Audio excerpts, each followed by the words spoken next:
추수감사주일입니다. 매 순간 매일 하나님 앞에 감사하는 것이 우리 신앙인의 삶이지만 해마다 추수감사절이 되면 한 해의 삶을 돌아보면서 우리 하나님과 이웃에게 감사를 하곤 합니다. 먼저 우리의 삶을 오늘까지 인도해 주신 하나님, 그리고 앞으로 인도해 주실 하나님께 한번 감사의 고백을 했으면 좋겠습니다. 하나님 감사합니다. 하나님 감사합니다. 우리 곁에 있는 분들하고도 한번 감사 인사를 했으면 좋겠습니다. 당신이 있어 고맙습니다. 당신이 있어 고맙습니다. 이름은 다르지만 각 나라마다 추수감사절 같은 명절이 있습니다. 한국에는 추석이 있죠. 음력으로 8월 15일이 되면 한 해 추수가 다 끝나고 난 다음에 핵과일, 핵곡식으로 조상에게 가족들이 모여서 차례를 지냅니다. 중국에도 음력으로 8월 15일 중추절이라는 것이 있습니다. 사람들이 모여서 함께 핵곡식을 가지고 달을 향해서 제사를 지냅니다. 중국에서는 풍년을 가져다 주는 것이 달의 힘이라고 생각해서 달을 경배를 합니다. 일본도 마찬가지입니다. 8월 15일에 오봉이라는 명절이 있어서 그날은 조상들에게 제사를 지내는데 조상의 영혼들이 잘 찾아올 수 있도록 밤에 불을 밝히기 위해서 등불을 환하게 켜놓는 습관이 있습니다. 똑같이 감사를 하지만 추수감사절은 대상이 다릅니다. 농경사회는 주로 그들을 지켜준 조상 신에게 감사하지만 하나님의 백성들은 천지를 창조하신 하나님, 우리의 삶을 인도하신 하나님께 감사를 드립니다. 오늘 말씀은 그 하나님을 향해서 영광스럽게 드리는 노래로, 찬송으로 시작이 됩니다. 여호와께 감사하라. 그는 선하시며 그 인자하심이 영원함이로다. 여호와께 감사하라. 그 하나님이 어떤 분이십니까? 선하신 하나님, 인자하신 하나님, 그 하나님께 감사하라. 오늘 특별한 단어가 하나 있어요. 그 선하심과 인자하심이 영원함이로다. 얼마나 우리에게 힘이 되는 말씀입니까? 우리 사람의 특징 중에 하나가 자주 잊어버리고 변한다는 사실입니다. 그러나 그 크신 인자하심, 그 크신 사랑, 변함이 없으신 영원한 하나님의 사랑을 찬송하라. 오늘 말씀에는 그 하나님을 향한 이 하나님이 누구신지를 세 가지로 잘 말씀을 해주십니다. 우리가 호흡 있는 날까지 평생토록 기억하면서 감사를 드려야 될 세 가지의 제목입니다. 하나님이 구원하신다라는 것, 하나님께서 인도하신다라는 것, 하나님 우리를 만족해 하신다라는 사실, 우리가 세 가지를 함께 먼저 고백하면서 감사를 드렸으면 좋겠습니다. 구원하신 하나님, 구원하신 하나님, 인도하신 하나님, 인도하신 하나님, 만족해 하신 하나님, 만족해 하신 하나님, 구원과 인도와 만족해 하시는 하나님. 첫 번째 감사 이유입니다. 우리를 구원하신 하나님께 감사하라. 가장 중요한 감사 이유가 우리를 구원하신 그 하나님, 죄인된 우리를 사랑하셔서 한 사람 한 사람을 당신의 아들, 딸로 삼으신 하나님을 노래하고 있습니다. 여호와의 속량을 받은 자들은 이같이 말할지라. 여호와께서 대적의 손에서 그들을 속량하사 동서남북 각 지방에서 모으셨도다. 우리가 누구입니까? 속량을 받은 하나님의 사람들입니다. 속량이라는 단어가 중요해요. 종이나 노예들을 자유케 하기 위해서 값을 지불하고 사오는 것을 두고 속량이라고 말합니다. 우리 하나님께서 우리를 속량하기 위해서 하신 일이 무엇입니까? 구약에서는 우리 죄인을 속량하기 위해서 하나님께서는 짐승을 잡게 하셨습니다. 우리의 죄를 짐승에게 대신 전가해서 짐승이 죽음으로 우리의 죄값을 용서를 받은 일입니다. 우리 예수님께서 하신 일이 바로 우리를 대신해서 속량의 제물로 죽으신 분이 우리 주님이십니다. 주님이 하신 일이 무엇이죠? 우리 죄를 대신해서 십자가에 죽으심으로 죽어야 될 우리를 대신해서 주님이 돌아가셨다라는 사실입니다. 죄의 노예 되었던 나를 자유케 하기 위해서 우리 하나님께서는 예수님이라는 값을 대신 치루어 주셨다라는 말씀입니다. 누가 감사할 수 있는 사람일까요? 이 사실을 정말 알고 믿고 기억하고 간직하는 사람입니다. 예수님께서 나를 위해서 돌아가셨다라는 이 사실, 정말 이 사실을 알고 기억하고 간직하는 사람이라면 내 생이 어떻게 된다 하더라도 여전한 하나님을 향한 감사의 고백이 있습니다. 최근에 제 지인이 참 아픈 소식을 하나 보내왔습니다. 근육무력증, 머스큘러 디스트로피를 앓고 있는 형제입니다. 호흡이 조금씩 어려워지다가 오늘은 풍선 부는 것이 어려워졌다. 지난주까지 불던 풍선을 오늘은 불지를 못했다. 조금 지나면 호흡하는 것마저 어렵게 될 것이다. 내 몸은 점점 쇠약해져 가지만 내 속은 점점 감사함이 더하다.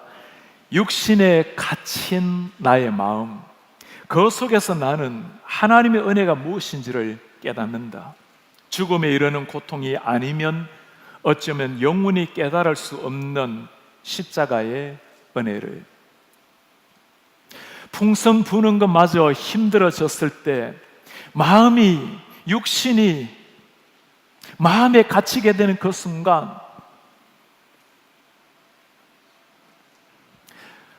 그 순간에도 죽음의 고통이 아니고서는 발견할 수 없는 하나님의 은혜를 발견하며 감사하는 형제. 우리 삶 속에 아직까지도 우리가 풍선을 불 수 있다면 감사한 거예요. 우리가 평생토록 풍선을 불 수 있는 것은 아니죠. 언젠가 우리의 기력이 다하고 우리의 호흡이 희미해진다면 풍선 부는 일마저도 어렵게 될 날이 다가오게 될 것입니다. 우리의 마음이 육신에 갇히게 될 그 순간이 언젠가 다가올 수 있는 겁니다. 그럼에도 불구하고 십자가를 경험한 사람, 하나님의 그리스도의 속량으로 구원을 누리게 된 사람은 어떤 상황 속에서도 감사할 이유가 있는 겁니다. 하나님 앞에 거듭난 생명, 영원한 생명을 누리기 때문입니다. 우리가 어떻게 이 감사를 표현할 수가 있을까요? 최고의 감사라는 것은 우리의 삶 자체에서 하나님을 살아가는 겁니다. 우리의 삶 자체가 하나님 앞에 구원받은 백성으로 살아가는 삶 자체가 하나님 앞에 감사를 드리는 인생입니다. 하나님 앞에 구원을 받았는데 변화를 보이지 못한다면, 구원받은 백성다운 변화가 일어나지 않는다면 우리의 구원은 우리의 관념으로 끝나버리는 죽은 믿음이 될 것입니다. 삶 속에 살아계신 하나님을 살아내는 것, 이 하나님을 정말 만나고 간직한 사람이라면 자연스럽게 나타나는 반응이 있어요. 이 좋으신 하나님을 나누는 겁니다. 우리 삶 속에서 행하신 하나님의 그 크신 구원의 역사를 삶 속에서 자연스럽게 나누면서 살아내는 겁니다. 오늘은 추수감사주일입니다. 여러분, 오늘 이 감사주일을 지나면서 이 하나님을 알아야 될 사람, 이 감사를 나누어야 될 분이 혹시 주위에 계십니까? 한번 떠올려 보시기를 바랍니다. Thanksgiving Day는 누구나가 다 지내는 날이에요. Thanksgiving Day인데 정말 내가 thanks를 주어야 될, 감사해야 될 대상이 없이 살아가는 수많은 사람들이 있지 않습니까? 여러분, 한번 나눠보시기 바랍니다. 나에게는 정말 Thanksgiving 하는 대상이 있다고, 내가 고마워해야 될 대상이 있다고, 하나님이 계신다고, 그 하나님 때문에 내 영혼이 거듭나서 하나님 앞에 참된 의미, 보람 있는 인생을 살고 있다고, 당신도 그 하나님을 한번 만나보라고 이 좋으신 주님을 한번 나누어 보시기를 바랍니다. 누군가가 나로 말미암아 생명이 거듭난다면 우리 하나님께 드리는 최고의 감사의 선물이 될 것입니다. 두 번째, 우리가 감사해야 될 이유는 우리를 인도하신 하나님께 감사하라. 우리를 인도하신 하나님, 우리를 구원하신 하나님께서는 목적과 이유가 있는 겁니다.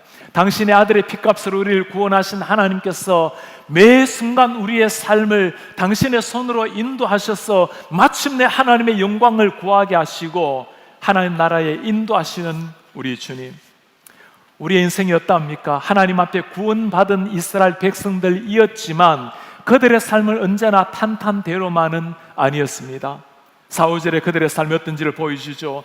그들이 광야 사막길에서 방황하며 거주할 성읍을 찾지 못하고 줄이고 목이 말라 그들의 영혼이 그들 안에서 피곤하였도다. 방황하고 줄이고 목이 마르고 피곤한 인생, 이스라엘 백성들의 역사를 보여주지 않습니까? 이스라엘 백성들 뿐입니까?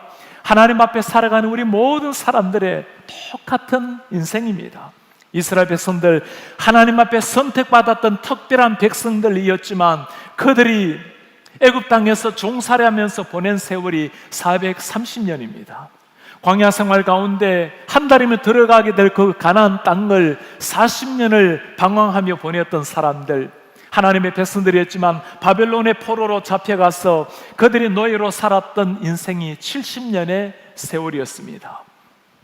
이 모든 이스라엘 백성들의 역사에 우리가 발견하는 한 가지 공통점이 있어요. 하나님이 아니시라면 결코 그들의 노예된 인생, 방황하는 인생에서 자유를 얻을 수가 없다라는 사실입니다. 애굽에서 종살이했던 이스라엘 백성들, 하나님이 어떻게 해방을 시키셨죠? 모세를 부르시고 하나님이 친히 홍해를 가르시고 하나님께서 이스라엘 백성들을 친히 구원해 주셨습니다. 아무 것 없었던 광야 생활, 하나님이 하신 일이 무엇입니까? 아침이면 하늘에서 만나를 내려주신 우리 하나님, 우리 하나님께서 낮이면 구름 기둥으로, 밤이면 불 기둥으로 이스라엘 백성들을 인도해 주셨던 우리 하나님, 그들이 어떻게 가나안 땅을 차지하게 되었습니까? 하나님의 말씀에 전적으로 의지하고 나아갔을 때 하나님이 친히 여리고 성을 무너뜨려 주시고 가나안 7부족을 몰아쳐 주신 겁니다. 하나님의 은혜였어요. 바벨론 포로 생활 마찬가지였습니다. 도저히 빠져나올 수 없는 포로 생활이었지만 하나님께서는 때가 되어서 고레스 왕을 보내시고 그를 통해서 이스라엘 백성들에게 자유를 주신 겁니다. 어느 것 하나 이스라엘 백성들의 스스로의 힘으로 자유를 얻은 것이 아니었어요. 그들이 사랑을 받을 만한 사람이었습니까? 아니었습니다. 하나님의 선하심, 하나님의 인자하심, 끊임없이 배신하고 무너지는 백성들이었지만 그 사랑이, 인자하심이 영원하셨기 때문에, 변함없는 하나님의 사랑 때문에 그들이 구원을 얻은 겁니다. 우리 인생 다 마찬가지 아닙니까? 방황, 줄이고 목마름, 끊임없이 원망하고 불평해 나아가지만 우리 하나님께서 끊임없이 찾아오셔서 우리 속에 다가오시는 하나님의 사랑. 이렇게 묻는 분이 계십니다. 우리 하나님이 택하신 백성이라면 왜 하나님께서 이런 고난을 허락하십니까? 하나님의 백성과 세상 사람들의 차이는 고난이 있고 없고가 아닙니다. 진정한 차이는 이 고난을 어떻게 해석하는가의 차이입니다. 하나님의 백성이든 세상 사람이든 똑같이 고난이 다가옵니다. 세상 사람들 이 고난 앞에 원망하고 불평하고 피하려고 합니다. 하나님의 백성들은 하나님이 허락하셔서 오는 고난이라면 무엇인가 뜻이 있는 거예요. 하나님께서 이 고난을 통해서 나에게 말씀하실 무엇이 있는 줄 알고 기도하는 마음으로 이겨나가는 것이 하나님의 백성들의 인생입니다. 여러분, 다윗이 했던 위대한 시편의 고백을 기억합니까? 내가 사망의 음침한 골짜기로 다닐지라도, 다윗이 하는 고백이에요. 하나님의 마음에 완벽하게 합했던 그 다윗, 사망의 음침한 골짜기로 다닐지라도, 그 앞에도 얼마나 많은 사망의 음침한 골짜기가 있었습니까? 해를 두려워하지 않을 것은, 이유가 뭐죠? 주께서 나와 함께 하시니라. 하나님이 나와 함께 하시는 내 인생 구원의 은혜뿐만 아니라 끊임없이 인도하시는 하나님의 은혜가 있기에 하나님 앞에 평강을 누렸던 다윗이었습니다. 우리 KCBC의 지난 44년간의 역사도 마찬가지입니다. 참으로 하나님께서 우리에게 너무나 인자하신 예수님을 닮은 이윤삼 목사님, 참 신실하게 모든 삶을 들여서 목회하셨던 우리 노창수 목사님, 귀한 목사님들의 삶과 헌신을 통해서 우리 KCBC가 오늘까지 성경의 진리 위에 견고하게 세워져 왔습니다. 갈등과 어려움이 없었던 게 아니었죠. 우리 연사 목사님께서 사임하시고 교회를 떠나시려고 하셨던 적도 있으셨고, 교회 초기에 교회가 나누어지는 아픔도 겪었습니다. 그럼에도 불구하고 하나님께서는 지난 44년간의 역사를 정말 하나님의 한결같은 그 손길로 오늘까지 인도해 주신 우리 주님, 좋은 목자를 만난 것도 하나님의 은혜이지만 우리 좋은 성도님들을 만난 것도 하나님의 은혜입니다. 우리 성도님들을 생각하면 정말 우리 교회 같은 성도님들이 계실까, 우리 교회 같은 목사님들이 계실까, 늘 하나님 앞에 감사하게 됩니다. 하나님께서 우리 인생의 주인이라면 우리가 해야 될 두 가지의 고백이 있습니다. 지금까지 하나님께서 우리를 인도하신 것처럼 앞으로도 인도하실 하나님을 믿는 겁니다. 지금까지 우리 삶에 행하신 일 하나님이 하신 겁니다. 앞으로 행하실 일들 하나님이 하실 것입니다. 그 하나님을 믿게 된다면 내 삶을 다 돌아보면서 어떤 삶의 여정이라 하더라도 우리 하나님이 인도하셨다고 감사하게 되고, 인생이 미래에 어떻게 펼쳐질지 모르지만 하나님이 인도하실 것이라고 감사를 하게 되는 겁니다. 아직까지도 우리 마음속에 남아있는 상처라는 게 있습니까? 우리가 원치는 않았지만 겪고 있는 고난이 있습니까? 사랑하는 여러분, 하나님께서 인도하신 인생이라면 이유가 있는 겁니다.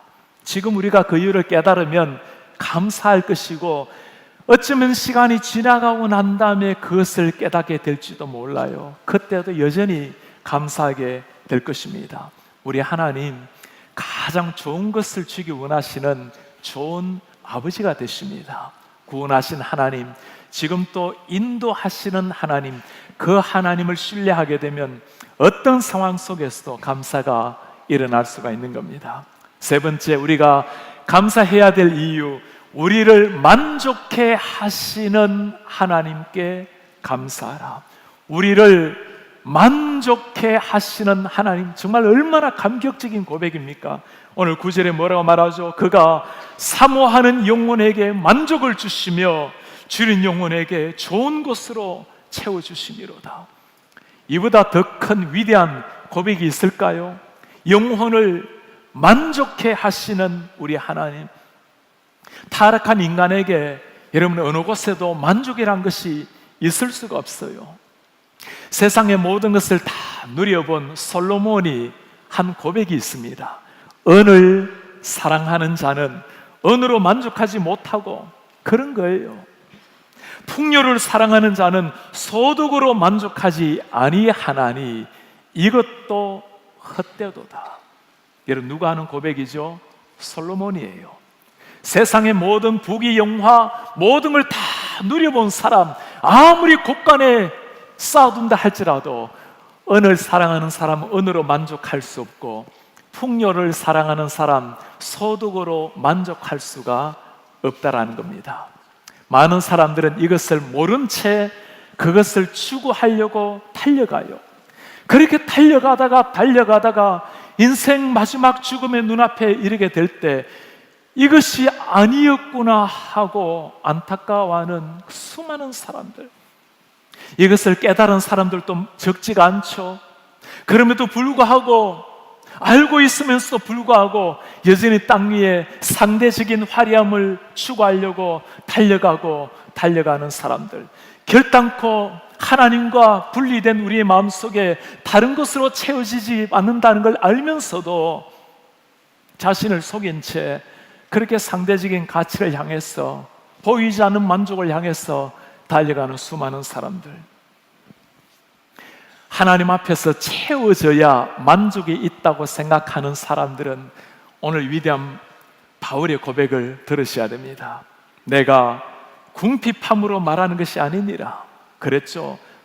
바울이 누굽니까? 모든 것을 다 누렸던 사람이에요. 어떠한 형편이든지 나는 자족하기를 배웠노니, 이것이 그리스도 안에서 누리는 위대한 고백이에요. 어떠한 형편이라도 나는 자족함, 만족함을 배웠노니, 비천에 처할 줄도 알고 풍부에 처할 줄도 알고. 여러분 들립니까?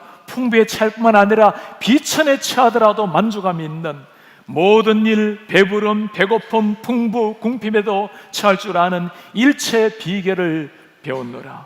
진정한 만족이라는 것이 채워서 오는 것이 아니에요. 무슨 깊은 도를 세상에서 깨달아서 오는 것이 아니죠. 유일한 하나의 이유가 무엇입니까?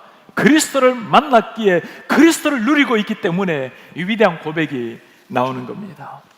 하나님으로 말미암아 누리는 위대한 감격, 구원, 인도하심, 만족해 하심, 이 세 가지를 가지고 이번 한 주간 말씀을 묵상하면서 참 보잘것없는 제 삶에도 우리 하나님이 행하신 그 놀라운 은혜 때문에 얼마나 감사하면서 보는지 모르겠습니다.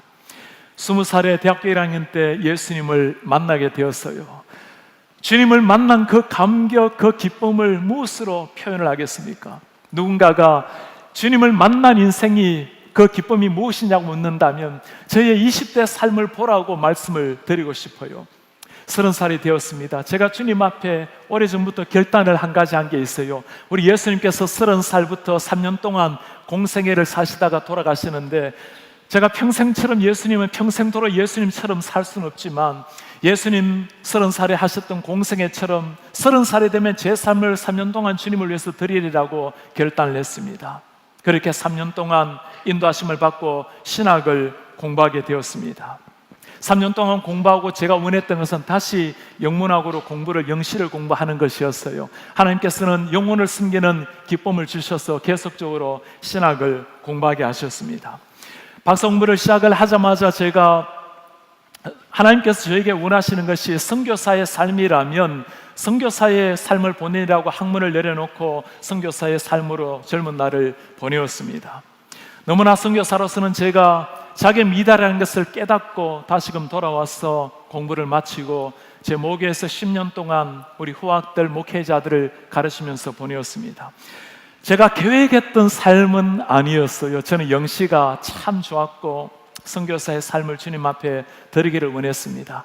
미국에서 목회하는 것 제가 1%도 관심이 없었던 사람이었습니다. 그럼에도 불구하고 돌아보니 한 가지 진실하게 발견하는 것이 있어요. 우리 하나님께서 제가 계획했던 것 최고보다 하나님의 인도하심이 최고라는 것을 깨닫게 하신 겁니다. 20대가 저는 제 생에 제일 행복한 줄 알았는데 30대가 되어서 주님과 살면서 그 감격과 기쁨을 표현할 길이 없습니다. 40대가 되어서 제가 너무너무 기쁨과 감격을 누리면서 우리 예수님 33살에 비참하게 돌아가시는데 제가 땅 위에서 이런 기쁨을 누려도 되는가 참 죄송한 마음으로 40대 그 감격을 누리게 되었습니다. 목회하면서 지금은 어떨까요? 그 아름다웠던 행복했던 날들이 많았지만 목회하면서 누리는 기쁨은 지금까지 그 어떤 기쁨과도 비교할 수 없는 최고의 기쁨을 누리고 있어요. 제가 제대로 섬겨서 그럴까요? 그러지 않습니다. 목회를 하다 보니까 제가 부모님의 심정이 이해가 돼요. 우리 어머니께서 늘 제 형제들에게 하신 말씀이 있습니다. 내가 너희들에게 아무것도 해준 게 없었어. 늘 미안하다. 늘 어머니 하신 말씀이에요. 제가 딱 그 심정입니다. 하나님께서 이토록 사랑하신 우리 성도님들께 더 잘 섬겨야 되는데 더 잘 섬기지 못하는 제 자신이 늘 미안한 마음으로 그렇게 섬기고 있습니다. 우리 교회 목사님들, 우리 성도님들 제가 참 사랑합니다. 존경하고 한 분 한 분 그렇게 사랑스럽고 그렇게 귀할 수가 없어요. 그리고 저같이 부족한 사람을 참 목사로 빚어가 주시는 여러분들께도 늘 감사하는 마음입니다. 누군가가 어떤 마음으로 목회를 하면 좋겠습니까? 묻는다면 저처럼 부족하지만 저처럼 기쁜 마음으로 목회하라고 그렇게 말씀을 드리고 싶어요. 목회한 이후로 한 번도 뒤를 돌아본 적이 없었다고 말씀을 드렸죠. 그렇습니다. 한 번도 돌아본 일 없이 날마다 더한 기쁨과 감사를 누리고 있어요.